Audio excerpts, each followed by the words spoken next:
Amém, meus irmãos? Vamos nos preparar aqui então agora para darmos início ao nosso culto solene ao Senhor. Hoje é dia de ceia, é um dia especial para todos nós. E eu gostaria de fazer uma oração. Amém? Vamos orar juntos. E você agora medite na salvação em Cristo. Amém? Vamos orar. Eterno Deus, nosso Pai, estamos aqui, Senhor, para culpar, para relembrarmos, Deus, celebrarmos a nova aliança do sangue de Cristo. Obrigado, Senhor, por todos que estão aqui reunidos, que o Senhor os trouxe, o Senhor tocou os corações de cada um, para que assim, Deus, possamos culpar a Ti. Obrigado, Deus, por este privilégio. Obrigado, Deus, por esta igreja, por este local, porque assim o Senhor tem feito muito por nós, além daquilo que merecemos.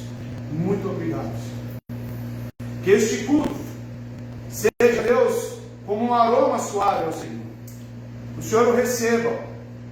Que todas as partes do culto, desde os cânticos, momentos, Senhor Deus, de gratidão, a palavra, todos esses momentos, Senhor Deus, seja direcionado pelo Espírito Santo do Senhor. Nos ajude, Deus. Assim oramos agradecidos, no nome santo de Jesus. Amém. Irmãos, como um dia de ceia, vamos ler aqui o Salmo 114, que é um salmo cantado em dias de ceia, inclusive pelo povo judeu. Salmo 114 remete à libertação do Egito. E quando eu falo dessa libertação, temos que entender qual foi o motivo da Páscoa, da celebração da Páscoa, que é justamente a libertação do povo daquela escravidão. Quando que foi a nossa Páscoa, irmãos? A salvação em Jesus Cristo é a nossa Páscoa. E é essa que estamos aqui comemorando hoje, um sacramento. Veja as palavras do salmista no Salmo 114. E após a leitura, cantaremos juntos, salmodiaremos. Diz o seguinte, o Salmo 114: Quando Israel saiu do Egito, a casa de Jacó, de um povo de língua estranha, Judá foi o seu santuário, e Israel o seu domínio. O mar viu isso e fugiu. O Jordão voltou atrás. Os montes saltaram como carneiros, e os pequenos montes como cordeiros. Verso 5: O que te afligiu, ó mar, que fugiste? E tu, Jordão, para que voltastes para trás? Verso 6: Vós, montes, para que saltasseis como carneiros, e vós, pequenos montes, como cordeiros. Treme, terra, na presença do Senhor, na presença do Deus de Jacó, que transformou a rocha em água parada e pedra em fonte de águas. Essa é a libertação, meus amados, que Cristo causa no indivíduo. Não existe causas naturais. Perceba que o salmista faz várias perguntas. E o Jordão, mar, onde você estava? O seu poder, quando colocado diante de Deus, tudo sucumbe, tudo cai, meus irmãos. E assim foi feito na nossa salvação. Toda a dureza que tínhamos, toda a rebeldia contra Deus, Ele aplacou e acalmou com o poder regenerador do Espírito Santo. Amém? Que você cante essa Páscoa hoje. Que você se alegre na libertação que você tem em Cristo Jesus. Amém? Fiquemos de pé. Vamos juntos salmodiar ao Senhor.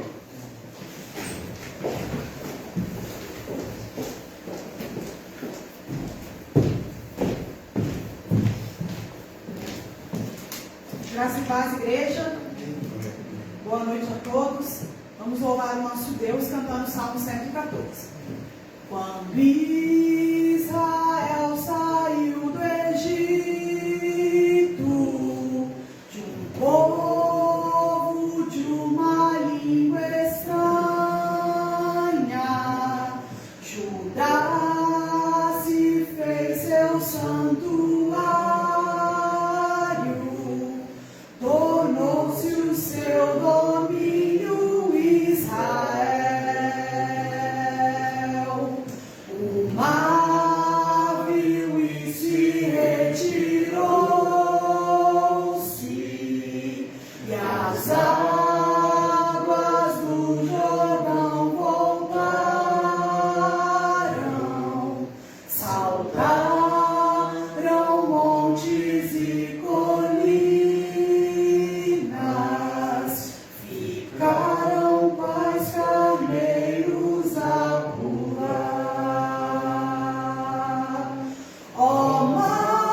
mensagem da cruz. Até morrer eu a vou proclamar. Louvemos ao Senhor. O de cruz se erigiu, belo dia fugiu, como emblema de vergonha e dor. Mas contemplo essa cruz, porque nela Jesus deu a vida por mim, pecador. Se eu amo a mensagem da cruz, até morrer eu vou proclamar. Levarei eu também minha cruz, é por uma coroa trocar. Desde a glória dos céus, o Cordeiro de Deus, ao Calvário humilhante baixou. Essa cruz tem pra mim atrativo sem fim, porque nela Jesus me salvou.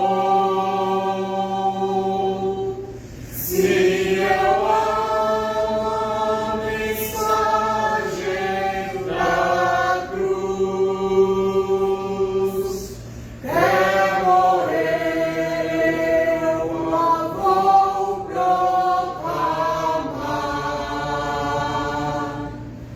Levarei eu também minha cruz, até por uma coroa trocar. Nessa cruz padeceu e por mim já morreu, meu Jesus, para dar-me perdão. E eu me alegro na cruz, dela vem graça e luz para minha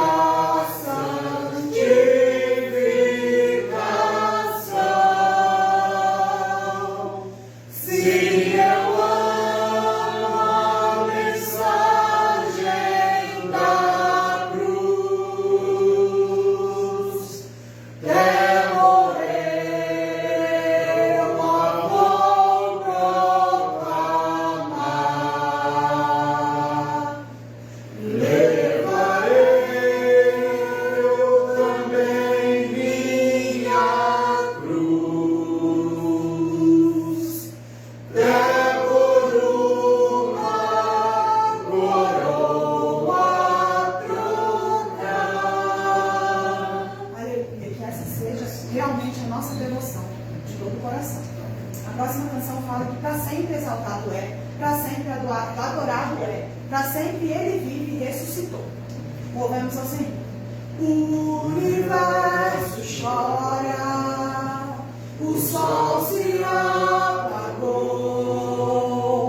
ali estava morto o Salvador. Seu corpo lá na cruz, seu sangue derramou, o peso do pecado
Pode se assentar, meu amado irmão.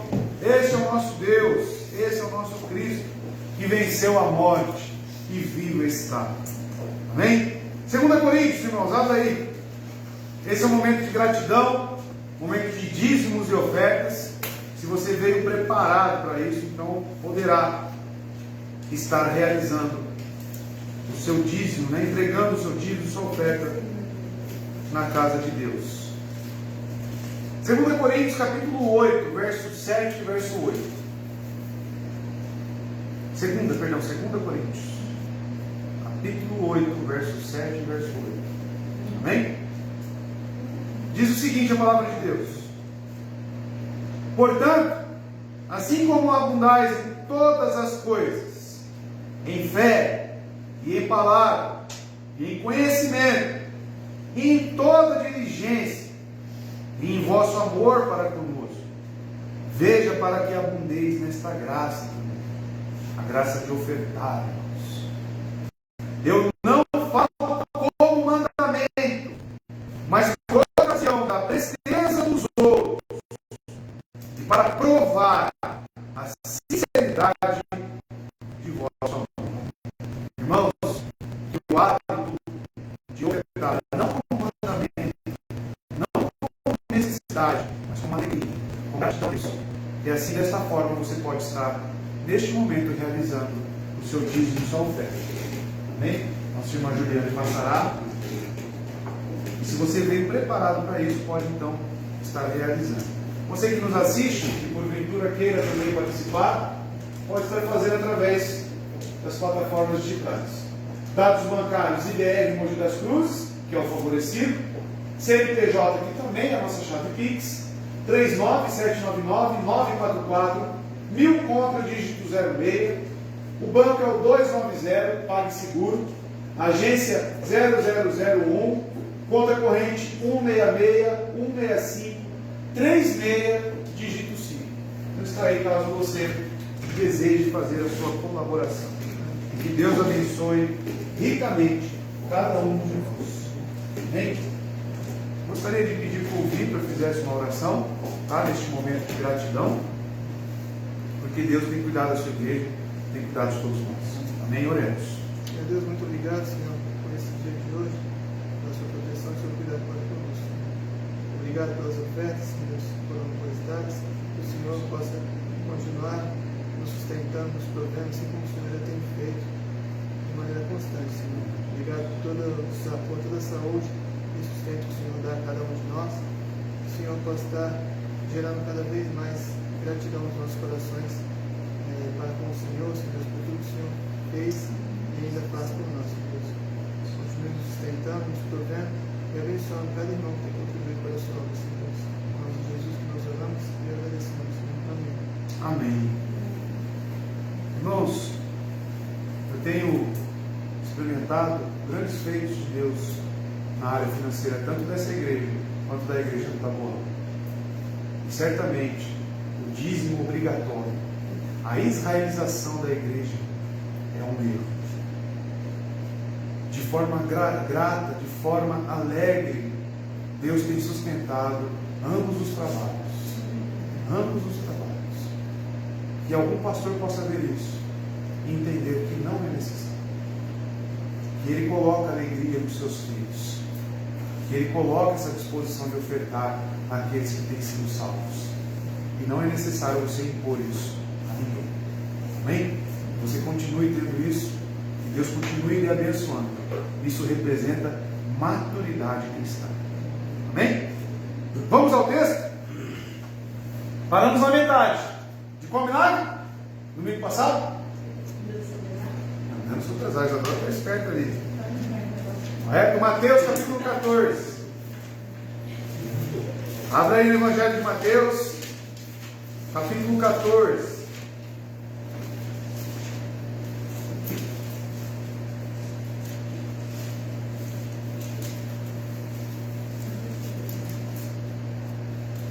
Mateus 14, verso 28 ao 33.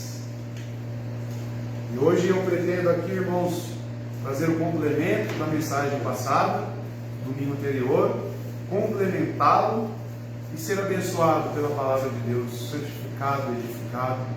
Que Deus possa fazer isso em cada um de nós. Vamos ler o texto? Mateus capítulo 14, verso 28 ao 33. Acompanhe na sua Bíblia. Irei fazer a leitura na versão King James. Diz o seguinte, verso 28, Mateus capítulo 14. E Pedro respondeu e disse: Senhor, se és tu, manda-me ir contigo sobre as águas. Verso 29. E ele disse: Vem. E Pedro, descendo do barco, andou sobre as águas para ir até Jesus. Verso 30. Mas ele, vendo que o vento era forte, teve medo. E começando a submergir, clamou, dizendo: Senhor, salva-me.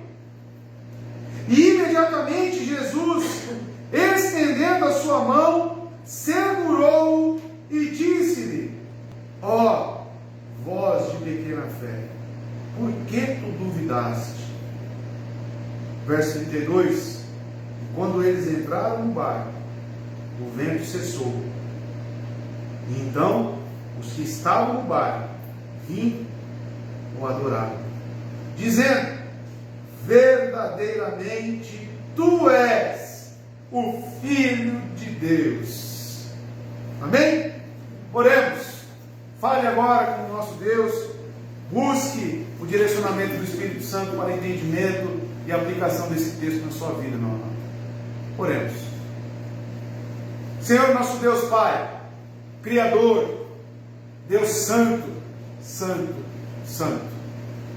É ao Senhor que recorremos neste momento de meditação nas Escrituras, de leitura, explicação.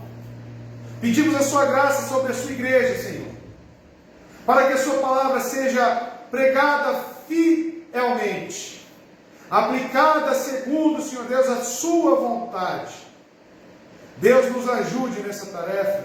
Ajude esse pecador aqui que prega e que manuseia as Escrituras. Sem o teu Santo Espírito, Deus, não consigo fazer. O povo que se reúne não consegue entender. Somos carentes e necessitamos da tua graça. Somente com ela é que podemos, Senhor Deus, conseguir algo.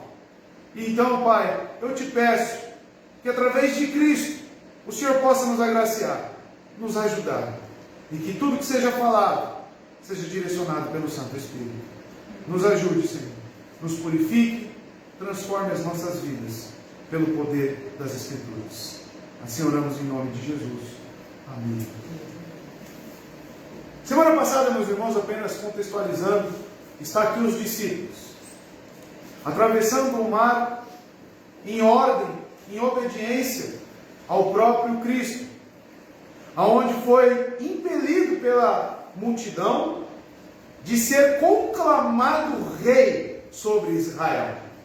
A multidão, logo após o milagre da multiplicação dos pães e dos peixes, realmente viu que existia ali uma oportunidade de colocar Cristo à força no trono, fazer com que a monarquia fosse implementada, tirasse Roma do poder. E Jesus Cristo, vendo essa situação cada vez mais forte diante dele, os discípulos provavelmente também felizes com essa ocasião de conclamar Cristo como rei, Cristo age contrariamente a toda essa vontade do povo. Ele despede então os discípulos, ordenando que eles entrassem no barco e fossem para a região de Cafarnaum. E ele foi para o monte orar. Nesse meio tempo, na quarta vigília, o que aconteceu? Os pescadores experientes no mar são pegos por uma tempestade, fortes ventos, ondas, que empurraram este barco cada vez mais longe do objetivo que era Cafarnaum.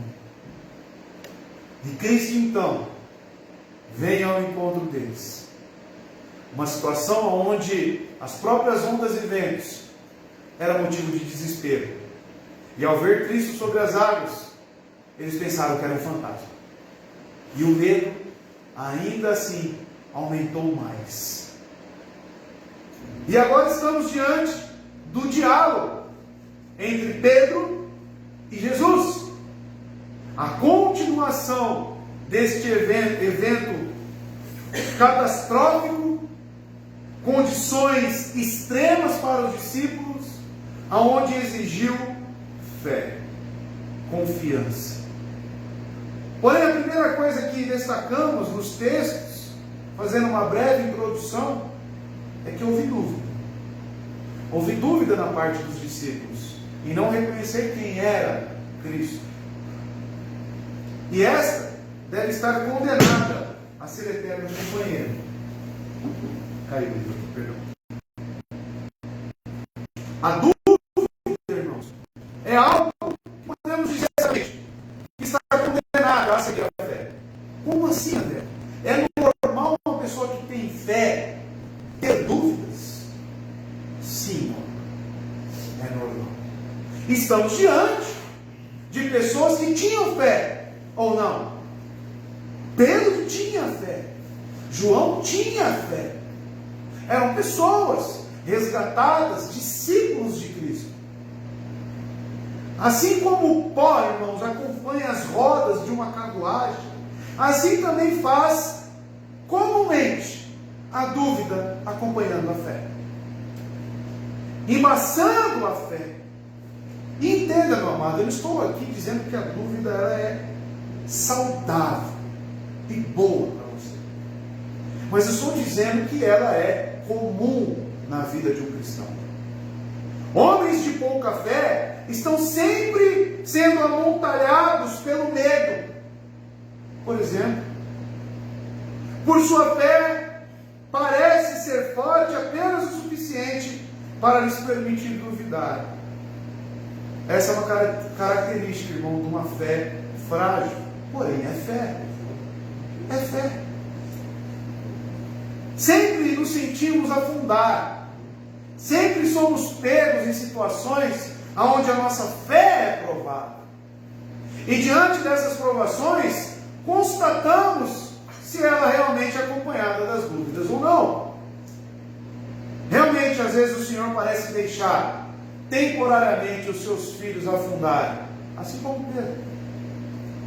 Retirar os divinos afluentes de sua graça e lhes permitir começar a afundar, para que possam entender que a fé não é obra deles mesmos, mas um presente de Deus, e que é sustentada, mantida, viva no coração, por pura obra do Espírito Santo. Irmãos, somos totalmente tendenciosos a tentar caminhar com as próprias pernas, a pensar que somos independentes. Mas certas situações como essa narrada no texto pelo evangelista nos mostra que essa fé ela é somente sustentada, criada primeiramente, sustentada pelo próprio Cristo, através do Espírito Santo. Isso não vem de nós, irmãos. Penso que Pedro era um homem de grande fé, não de pouca fé, de grande fé. Enquanto os outros duvidaram, o que Pedro fez? Acreditou. Era um homem de fé tão forte que uma ordem de Cristo pôde andar sobre as águas e sentiu-os como vivos sobre seus pés, impedindo-o de cair. Quando, porém, a fé o abandonou, ele olhou para o vento e para as ondas, ele começou a afundar. Mas, irmãos, eu gostaria de destacar a coragem que este homem teve. Diferentemente dos outros discípulos, o único que pleiteou alguma coisa a mais foi Pedro. Todo cristão verdadeiro, irmãos, assim como Pedro, tem seus momentos de questionamentos. Todos. Eu tenho certeza que você já teve. Você já teve questionamentos, sem dúvida, quanto à sua salvação. Você certamente já se perguntou: será que eu sou um salvo? Será que eu sou um eleito? E muitas das vezes esse questionamento, ele é proveniente de uma fé. O coração que nunca duvidou é porque ainda não aprendeu a acreditar. O coração que não consegue produzir uma dúvida ainda não entendeu o significado de crer.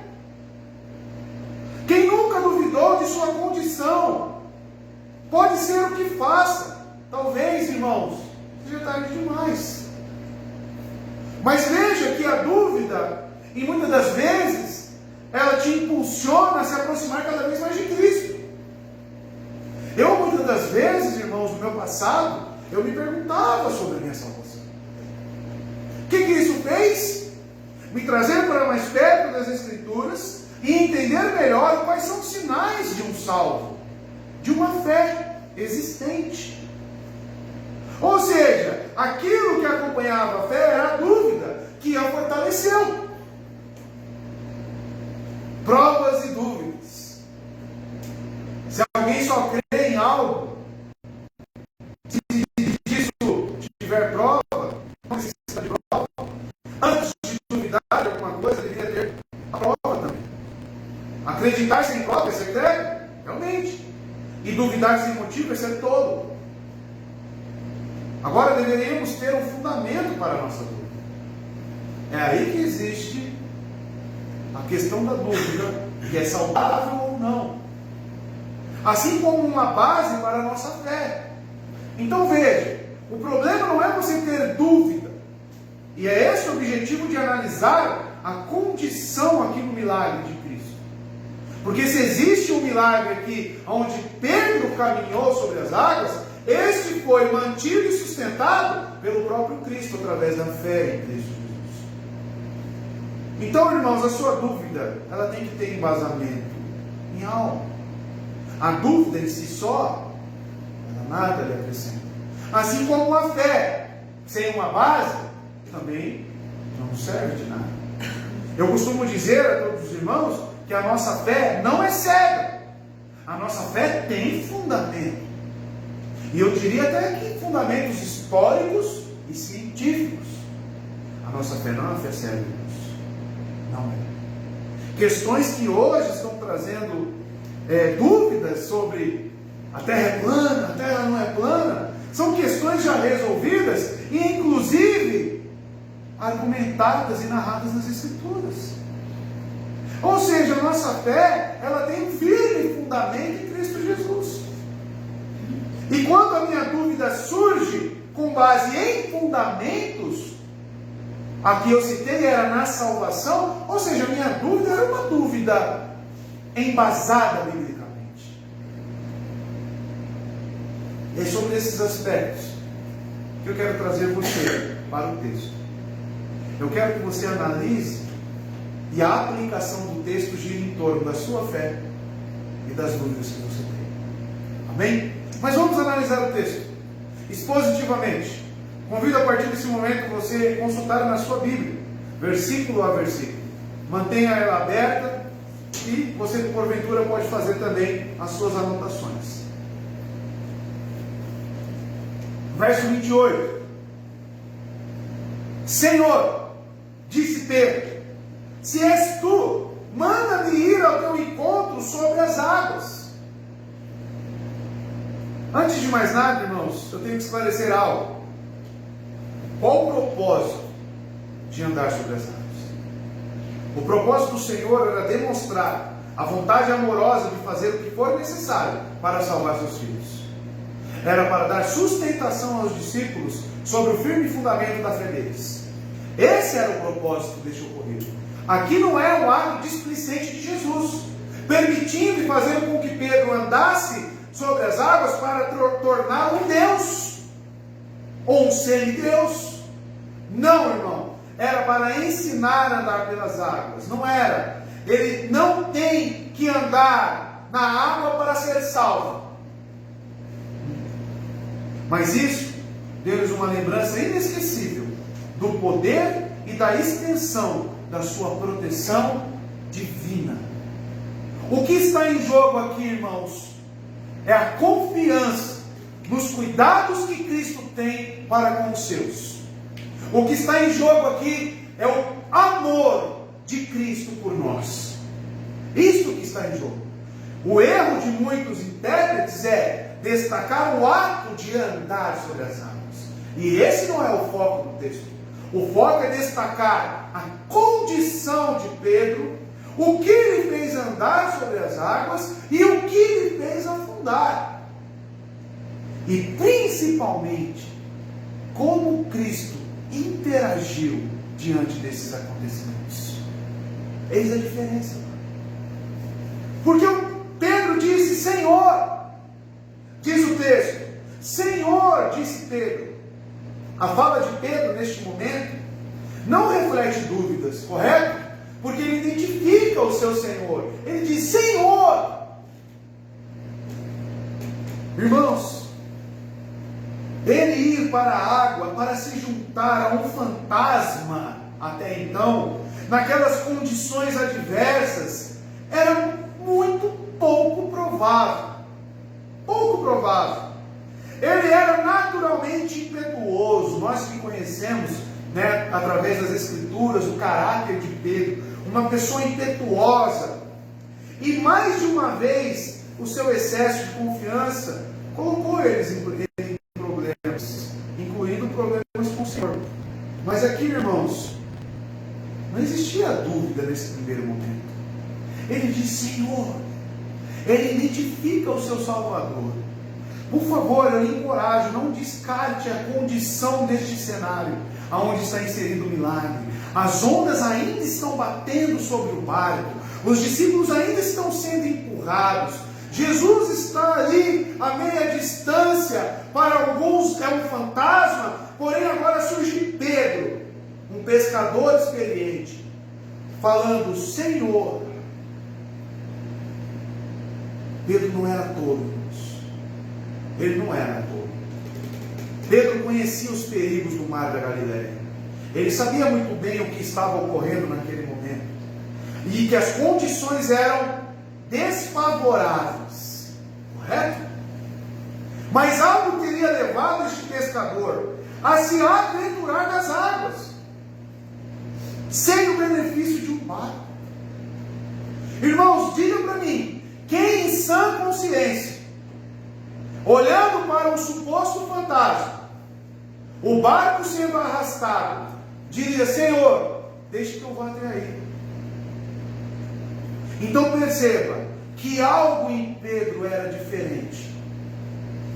Por mais que o texto apresente uma vacilação, este início aqui é algo que devemos destacar. Senhor. Ele ainda diz: se és tu, manda-me ir. Se analisarmos, podemos constatar uma confiança por parte de Pedro. Existe a confiança. Ele sabia que Jesus tinha um poder para capacitá-lo a andar sobre as águas. Quem que, duvidando sobre o poder de Cristo, lhe pediria algo semelhante? Não. Algo que ele pede, mesmo com o mar agitado, era algo muito, muito improvável em sã consciência, irmãos. Você pediria? Você olhando as ondas do mar, batendo sobre o barco, um fantasma, deixe que eu matei. Aí vem somente a questão da lei da gravidade. O seu consciente diz: realmente você vai afundar. Mas não é isso que encontramos em Pedro. Você pode constatar uma confiança por parte de Pedro. Ele sabia que Jesus tinha esse poder de capacitá-lo a andar sobre as águas. Mas ele não se atreveria a tentar a façanha sem o seu consentimento. O pedido foi um ato de carinho edificado na fé confiante. Por isso que ele disse: és tu. Ou seja, era necessário um consentimento de Cristo. Porque Pedro sabia que aquilo só seria possível em Cristo Jesus. Ele sabia que em si ele não poderia fazer isso. Então, se és tu, manda-me ir. Ele confia e ao mesmo tempo obedece. essa pequena fé, se é que podemos dizer que é pequena, ela é ousada. São grandes palavras, mas saídas de um coração hesitante e tremulante. Homens se aventuram frequentemente porque sua essência é pequena. Almas pequenas em fé recorrem muitas vezes em medidas quase desesperadas para ganhar esperança. Daríamos nossos olhos até a sua própria vida para estar com Cristo. Irmãos, a fé que Pedro está apresentando aqui em Cristo certamente é uma fé ousada. Pequena? Sim, mas ousada, corajosa. A fé pequena, irmãos, lança-se a Jesus inteiramente. E é justamente isso que Pedro está fazendo. Ao deixar o barco, o apóstolo o faz para ir a Jesus. O primeiro passo que dá no mar é na direção de Jesus. E todos os demais passos também. E quando começa a afunda indo naquela direção, inclinando-se na direção do seu mestre, clamando por ele enquanto afunda: Senhor, salva-me. Mas, irmãos, esta fé que podemos dizer é pequena, o próprio Cristo disse que é pequena, mas é uma fé que lançou ele em direção a Cristo, que mesmo afundando, ele não perdeu a sua referência em Jesus. A fé pequena, meu amado, que talvez duvide muitas das vezes, ela é ousada e te lança inteiramente a Cristo. O Senhor Jesus reconhece a fé que vai em sua direção, por mais imperfeita que ela seja. Por mais imperfeita. Se você tiver uma falsa fé, que presta mais atenção em si mesmo, uma maldição recai sobre você. Se tem uma suposta fé que dá mais atenção a algo cerimonial, rituais, rezas e sentimentalismo, ela vai falhar justamente quando você mais se dá. Essa é a diferença de uma fé espúria de uma fé genuína, porém pequena. Irmãos, a fé espúria, ela tira totalmente a referência de Cristo. A fé espúria coloca o seu foco em si mesmo. Não é como Pedro, que caminha em direção a Cristo. É uma fé que caminha sobre os seus próprios ditames, sobre os seus próprios sentimentos, não os de Cristo. Pedro fez muitas coisas, irmãos, muitas coisas, mas dizer que ele não tinha fé, isso é ir contra as Escrituras. E também sabemos que Pedro fez coisas passivas de crítica. Pedro é um dos personagens bíblicos mais criticados pela sua conduta, correto?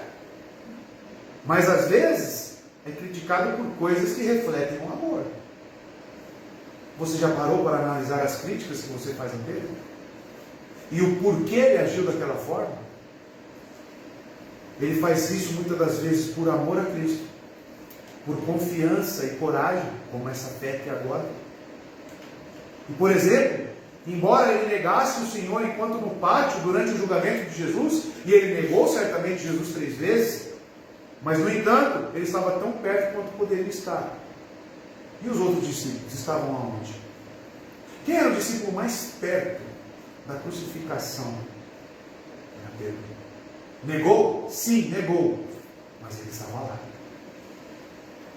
Verso 29. Venha, respondeu ele.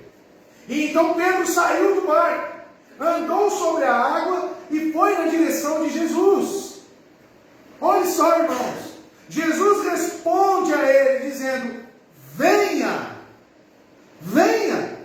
A resposta de Jesus foi positiva. A fé que lhe dava coragem, a fé ousada de Pedro, que confirma então que as intenções de Pedro eram verdadeiras. Jesus nunca se envolveria, meus amados, em atos presunçosos de orgulho. Jesus nunca permitiria nada que não fosse para a própria glorificação do seu nome. Então, repito, o foco não é Pedro andando sobre as águas. O foco aqui é Jesus Cristo. Amém? É um gesto de compaixão. Ele manda Pedro vir. E Pedro responde como? Com entusiasmo e satisfação. Você já pensou se colocar no lugar de Pedro? Jesus fala, vem. Aquele barco mexendo no satisfeito, aquele barco ali em uma condição extrema, e você saindo do barco, colocando o seu pé em cima da água. Olha a fé, que é pequena, porém capaz de confiar em Jesus Cristo. Irmãos, Jesus dizendo, Pedro, vem, foi um ato de amor e cuidado. A resposta de uma fé confiante, apesar de fraca, demonstra esse amor que Cristo tem pelos céus. É a natureza de Deus ser amoroso, assim como a natureza de água para ser molhado e de sol para ser brilhante e quente. A natureza de Deus é amor, é cuidado. Deus de maneira alguma vai lançar fora uma pessoa que confia nele, que tem fé sobre ele. De maneira alguma, meu irmão. Ele ama a sua com um amor infinito. Ele ama os seus, não influenciado, sem ressalvas, imutável, sem fim.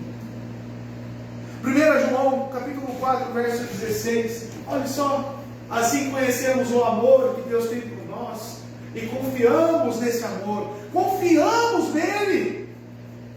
Deus é amor. Todo aquele que permanece no amor permanece em Deus e Deus nele. Certamente que Pedro confiava.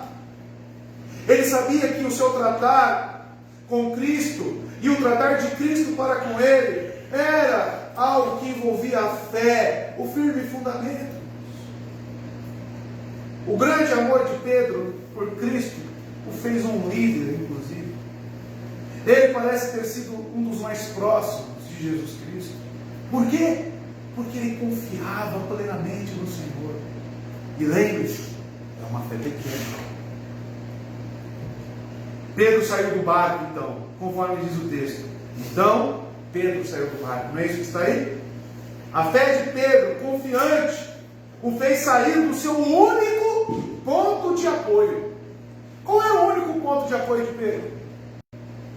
Qual era a única coisa que lhe dava ali algum motivo para confiar nas coisas materiais? Eram as águas do mar da Galileia? Era o remo? Acredito que o remo eles já tinham até jogado para o lado. Não tinha mais como. As velas do barco já haviam sido recolhidas. O único ponto de apoio que eles tinham neste momento era o barco.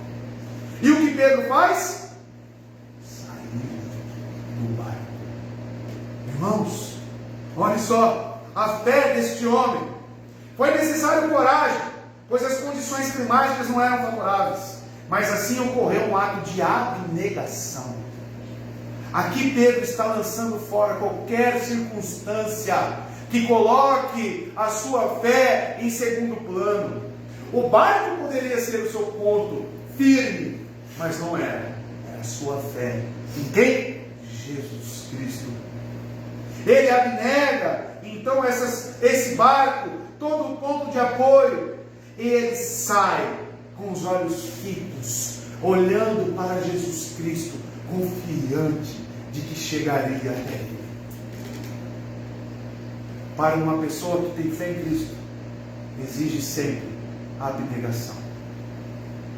Não existe a condição, meu amado, de você ter fé em Cristo e não abrir mão das coisas deste mundo. É necessário morrer para si mesmo. É necessário carregar a sua cruz. Pedro então sai do barco e, segundo o texto, andou sobre as águas. Eu não sei quantos passos Pedro deu, mas o simples fato dele se firmar numa água sem dar passo algum já foi algo tremendo que Cristo realizou. Amados, assim como o barco era real, o único ponto de apoio, assim também as águas revoltas eram reais, e um ponto de instabilidade. A situação de Pedro aqui era um ponto de apoio e um ponto de instabilidade. E ele se lança para aquilo que era totalmente duvidoso e perigoso para ele. Pedro, movido pela confiança em Jesus, porque ele saiu do barco, irmãos, e não perca isso de foco, olhando para Cristo. Cristo disse: venha, e ele foi e andou.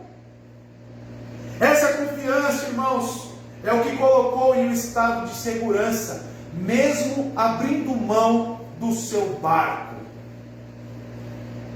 Ele se lança no perigo das águas, tudo isso, irmãos, na direção de Jesus.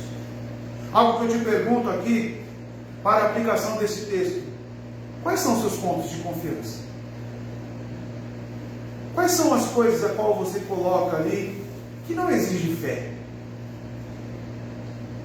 E eu lhe pergunto, meu amado, será que essas coisas não têm roubado a confiança que você tem em Cristo? Será que realmente a nossa fé, por mais que seja minúscula, mas será que ela confia realmente em Jesus Cristo? A ponto de te colocar em situações que aos seus olhos sejam perigosas. Mas a confiança em Cristo certamente lhe garantirá a segurança. Porque é isso que encontramos aqui. A pequena fé realiza por vezes grandes maravilhas, irmãos. E isso é certo. Mas sempre na direção de Jesus Cristo. Sempre. Se Pedro andou nas águas, é porque ele estava a caminho de Jesus. Verso 30.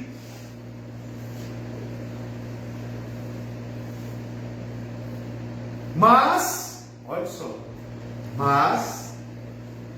quando reparou no vento, ficou com medo. E começando a afundar, gritou: Senhor, salva-me! O evangelista coloca aqui uma conjunção, que é o mas. Então veja, que essa conjunção é utilizada pelo evangelista no sentido de trazer uma mudança de estado. Houve uma mudança, meu amado. Uma transição ocorreu do momento em que ele desce do barco e anda sobre as águas, para esse momento em que observa os ventos. Até os seus primeiros passos, olhando para Cristo, existiu uma condição de estado em Pedro. A partir do momento que ele olha para os ventos e as ondas, essa condição muda.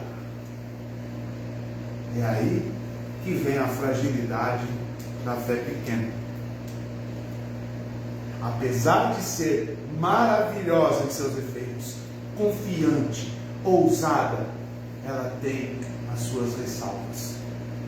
Quando reparou no vento, diz o texto, Pedro removeu temporariamente os olhos do Senhor, e vendo o vento ficou com medo, e começando a submergir, clamou: Senhor, salva-me. A sua fé pequena, irmãos, foi suficiente para levá-lo para o lado de fora do barco, mas não foi suficiente para levá-lo através das águas, por todo o caminho.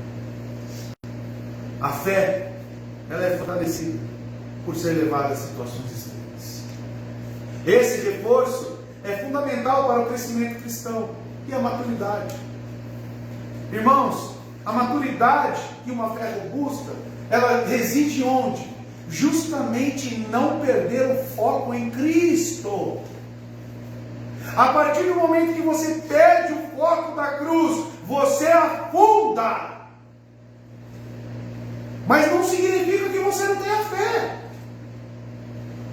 Pode ser que a sua fé seja minúscula, irmão.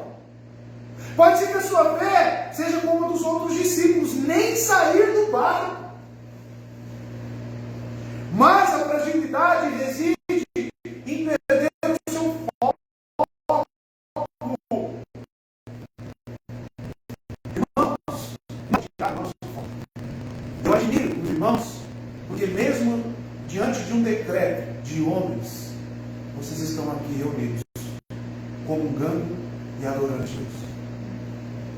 Porque a função da igreja não é olhar para o vento e para as ondas, mas sim para aquilo que devemos fazer como cristãos salvos em Jesus Cristo. Porque eu confio nele. Amém, meu irmão? E eu creio que você confia também. Olha só o que Tiago, capítulo 1, verso 12, diz sobre a perseverança nas provações. Olha só, feliz é o homem que persevera na provação, porque depois de aprovado, receberá a coroa da vida, que Deus prometeu aos que o amam. Amar, irmãos, é confiar, é ter fé em Cristo. E para que isso seja refinado, fortalecido, é necessário que muitas das vezes você afunde. O texto ainda diz que quando ele reparou no vento, ele ficou com medo. Correto? Não é isso que está aí? Ficou com medo. Percebam que o sentimento anterior lhe visita novamente.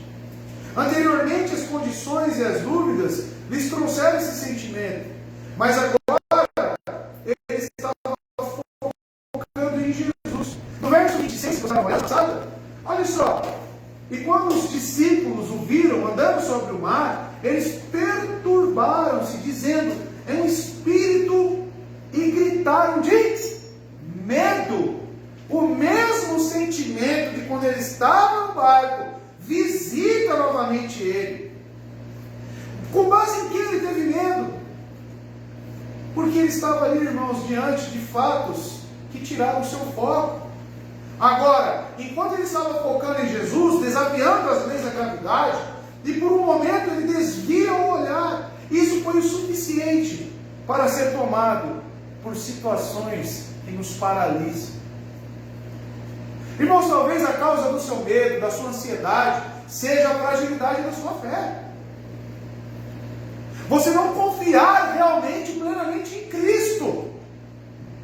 O sentimento diante do texto que tomou conta de Pedro e que lhe fez afundar foi o medo. A incerteza sobre o que aconteceria, a dúvida do dia de amanhã, o que acontecerá amanhã, será que eu vou conseguir, será que vai acontecer? Basta cada dia o seu mal, isso faz com que você perca o seu foco em Cristo. Você deve acordar pelas manhãs e pensar em quem? Em Cristo. Passar o dia inteiro pensando em quem? Em Cristo. E se você morrer, você estará com Ele naquele dia. Agora o amanhã, você nem sabe se irá acontecer. Você nem sabe se ele virá. Por que então tirar o foco daquele que nos garante a vida eterna? Para que tirar o foco, irmãos? Isso é tolice. É tolice. Veja as condições que fizeram com que Pedro afundasse. E isso lhe sirva de ensinamento, meu amado, para a sua vida. Irmãos, é de se presumir que Pedro, como pescador, soubesse nadar, correto? Você tem dúvida que ele sabia nadar? Por que então não saiu nadando? Por que ele não saiu nadando? Entendamos isso. Quando o homem começa a viver pela fé, e sua fé lhe falha, faltam-lhe também suas habilidades naturais. Aquele que podia anteriormente nadar sem fé, não há de nadar mais quando pela fé tiver começado a andar sobre as águas. É isso que uma fé, seja do tamanho que for, causa no indivíduo. É o ponto de referência. Quando você começa a andar com fé em Cristo, você abre mão de todas as suas habilidades naturais pela fé em Cristo. E quando essa fé vacila, você não consegue fazer aquilo que você fazia antes sem a fé. Porque a sua confiança, de certo modo, seja forte ou seja fraca, ela permanece em Cristo. Por isso que ele não saiu nadando. Ele não andando, ele precisou de quem? Daquele que é o autor e o consumador da sua fé. Quem anda com Cristo uma vez, meu sempre caminhará com Ele.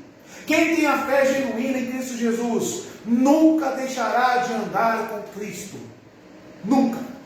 Pode vacilar, pode ter momentos, mas ele não vai se ver capaz de continuar naquela vida. Não! E por isso que ele gritou: Senhor, salva-me. Olha só, as esperanças de salvação não estavam mais nele, estavam em Jesus. Certamente ele sabia que o poder da salvação, a graça sobre graça, estava na pessoa de Jesus Cristo. E estava de que jeito? Todo poderoso sobre as águas. Em quantos quilômetros ele andou sobre as águas? O texto diz que eles já estavam a cerca de 5, 6 quilômetros de distância do objetivo. E Jesus, quantos passos ele deu sobre as águas? Jesus estava ali, reinando, majestoso. E Pedro sabia muito bem quem era ele. Por isso que ele recorre ao Senhor para salvar. Devemos mencionar que a pequena fé também sabe orar. Sabe orar. O que Pedro está fazendo aqui é orando. Senhor, salva-me. Apesar de Pedro, de repente, não poder chegar a Cristo pelas águas, sabia como chegar pela oração. Apesar de sua alma não ser o que deveria ser, estava onde deveria estar. Pois o seu clamor foi tão somente para o seu Senhor, seu único Salvador. Ele não pediu socorro aos que haviam ficado no barco. Provavelmente, irmãos, existiam cordas no barco. Provavelmente tinha outros pescadores experientes. Tinha remos. Não sabemos qual a distância que ele já estava. Mas acredito eu que ele estava próximo do barco. Ele não diz: João, joga a corda aí para mim. Ele não diz: Mateus, estende o remo. Não. O que ele diz? Senhor, salva-me. Quem tem fé só recorre a Cristo. A sua oração pode ser simples. A sua oração pode ser de poucas palavras, como a de Pedro. Mas o seu único Salvador é Jesus Cristo. Essa é a diferença. 31. E isso é maravilhoso. Jesus vendo tudo isso, o que acontece? No 31, imediatamente, Jesus estendeu a mão e o segurou. E disse: homem de pequena fé, por que você duvidou? O que eu acho mais maravilhoso nesse verso é que Jesus, ao ouvir a oração do seu discípulo, do Filho de Deus, ele atendeu a essa oração imediatamente. Ele estendeu a mão e o segurou. Jesus tinha sido intercedendo, né? Já havia tido a oração por Pedro e pelos outros quando ele estava na montanha. Isso é certo. E agora ele veio diretamente em seu auxílio, no meio de uma tempestade. Quando passamos por tribulações, meus amados, acabamos duvidando de Deus. Mas se mantivermos nosso foco em Jesus, Ele virá em nosso socorro. Ou seja, meu amado, não importa se você está afundando, o que importa é se você crê em Jesus Cristo. E esteja certo de que Ele irá lhe socorrer. 1 Pedro, olha só que interessante a carta de Pedro, o que ele diz sobre a fé quando ela é refinada. Você pode dizer e afirmar, e o texto diz isso, porque Jesus certamente o repreende, homem de pequena fé. Mas olha o que ele próprio escreve sobre fé, anos mais tarde. Nisso, vocês exultam. Ainda que agora, por um pouco de tempo, devam ser entristecidos por todo tipo de provação. Você acha que Pedro ficou feliz por ter duvidado? Não. Passa. Assim acontece para que fique comprovado que a fé que vocês têm muito mais valiosa do que o ouro que perece, mesmo que refinado pelo fogo, é é genuína e resultará em louvor, glória e honra quando Jesus Cristo for revelado. É essa mesma fé que tornou Pedro um mártir. É essa mesma fé que colocou os apóstolos, os discípulos, como colunas da igreja. Que começou, irmãos, pequenininha. A fé pequena também salva. E quando refinada, oferece grande louvor ao Senhor. Glorifica o nome de Deus, meu amor. A libertação da pouca fé, irmãos. Ele começa a afundar, mas apenas comece. Ou seja, ter uma pequena fé, é certo que seremos libertos das amarras do pecado, da condição das trevas. Uma pequena fé é passível de um simples estender da mão de Cristo, que isso é tudo. Pode ser simples, mas isso é tudo. E Ele nos resgata. E Ele ainda disse para Pedro, segundo o texto das Escrituras, homem de pequena fé. Veja, mas a fé fraca de Pedro foi melhor do que nenhuma fé. E como no pátio, quando ele negou o Senhor, pelo menos ele estava lá e não fugindo. Ele pelo menos encaminhou-se para Jesus, e quando ele vacilou, o Senhor tirou-lhe o resto do caminho. O Senhor o atendeu. Meus amados, é uma pequena fé? Sim, mas é uma fé reconhecida pelo próprio Cristo. Olha que interessante no texto. Observe que o Senhor não chamou Pedro de homem sem fé. Ele disse isso? É isso que está escrito na sua Bíblia? Não. Ele disse homem de pouca fé. Ele também não disse homem de falsa fé. Ele disse homem de pouca fé. Ou seja, existia fé. Isso é maravilhoso. Talvez a sua fé seja menor do que Pedro. Mas Cristo pode olhar para você e entender que existe fé. Algumas vezes, aí que daríamos tudo para ter a garantia do nosso mestre, de que temos pelo menos uma pequena fé. E essa era a dúvida qual eu falei na introdução.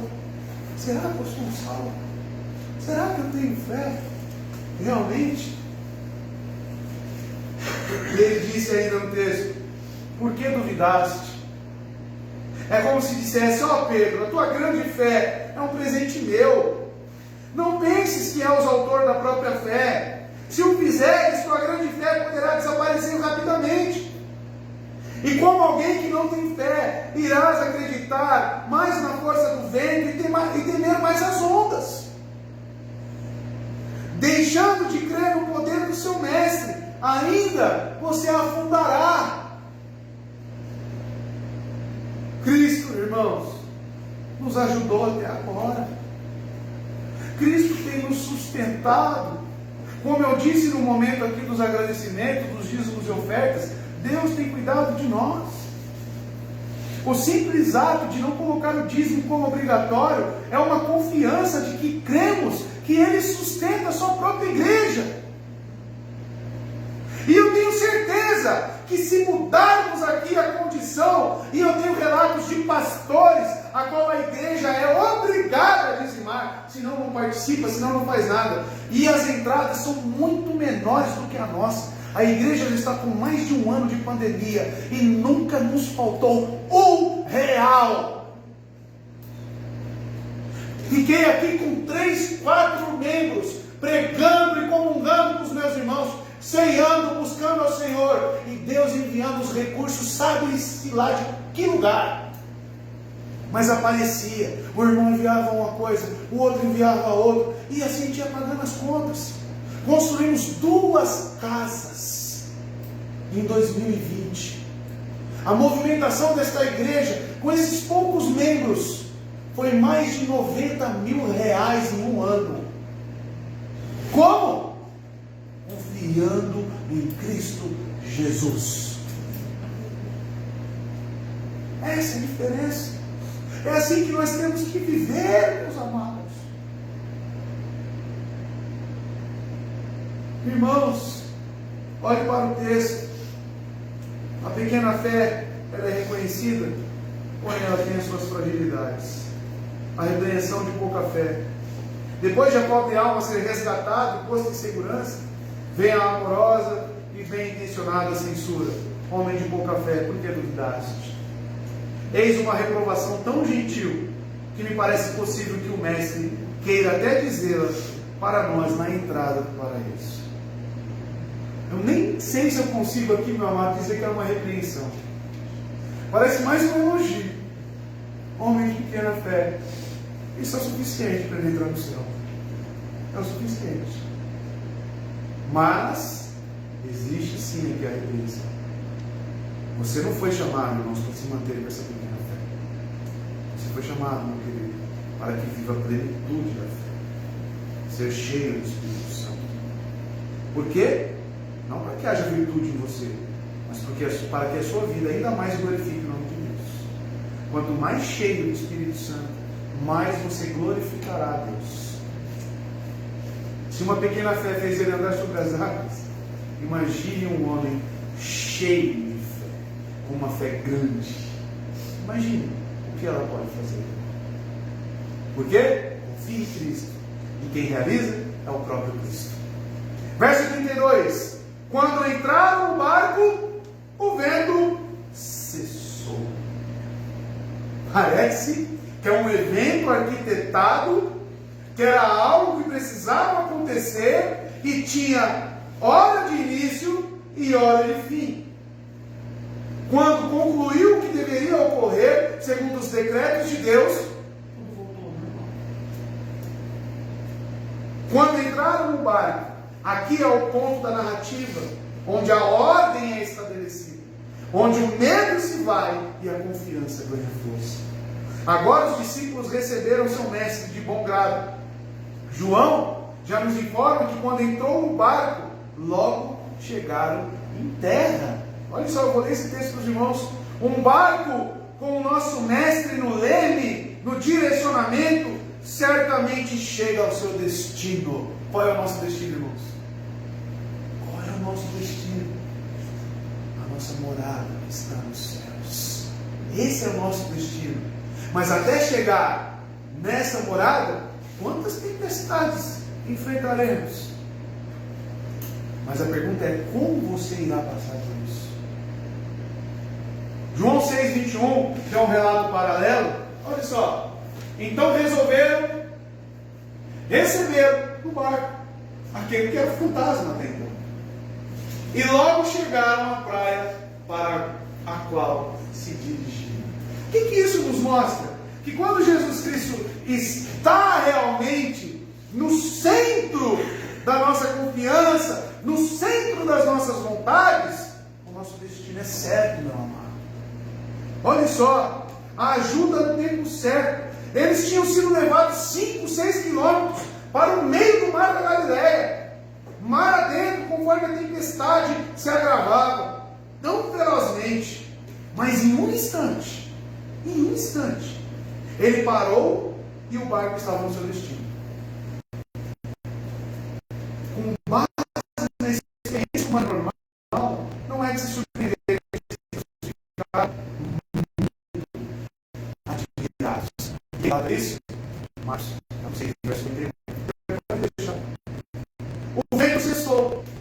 O milagre mais espetacular foi realizado em Jesus, sem dizer uma palavra, sem levantar a mão. Lembra de Mateus capítulo 8, a primeira oportunidade, que ele estava dormindo? Ele repreendeu o mar. E agora?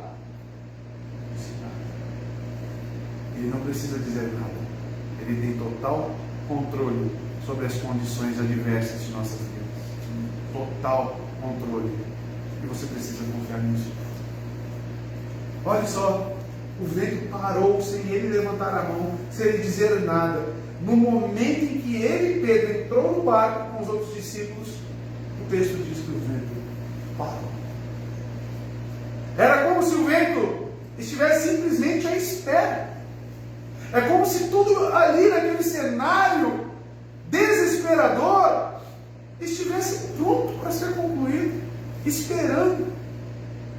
E é certo que ao ver isso, os discípulos ficaram espantados. Olha o que diz Marcos 6, versos 51 e 52.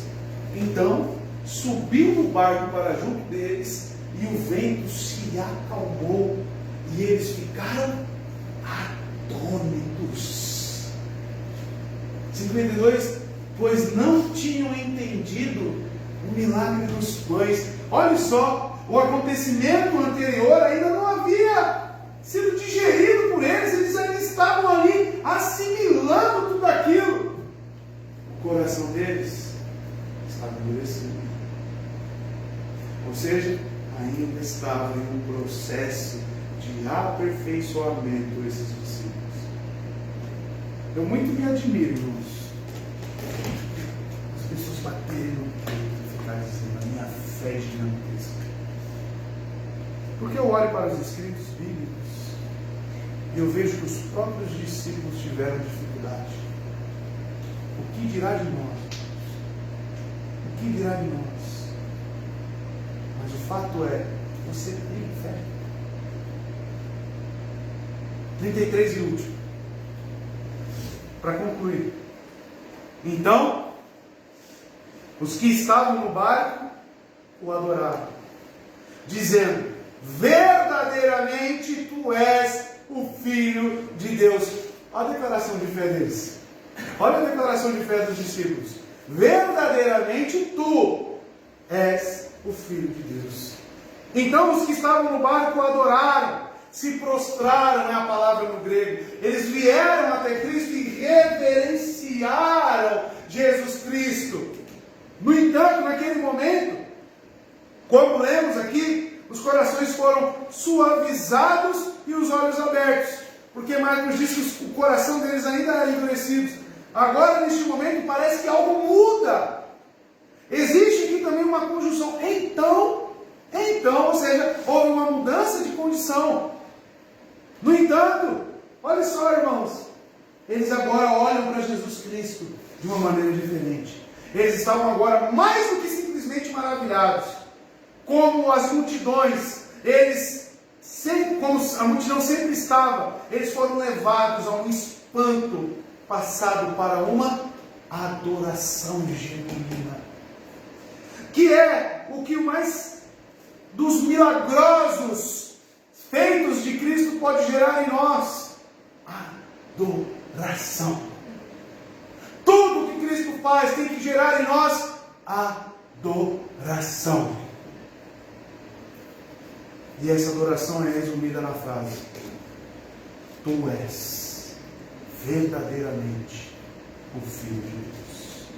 Isso é ter fé em Cristo. Não dizer apenas como os demônios dizem, mas é se prostrar, reverenciar, confiar, se entregar, mesmo no meio de uma tempestade, ao Cristo que nos redime e nos salva. Por fim, eles estavam começando a ver Jesus como aquele a quem Deus exaltou soberanamente, e a quem Ele deu o nome que está acima de todo nome, e em cujo nome existe salvação. Neste ponto, seus corações começaram a entender. Neste ponto, eles declararam quem era Ele verdadeiramente. Esse é o milagre. Isso é o ensinamento de Cristo segundo as Escrituras, sobre uma fé em seus diversos estágios, e sobre como devemos agir. Nós cremos e confiamos. Amém? Que Deus abençoe você que nos assiste. Daremos prosseguimento na ceia do Senhor.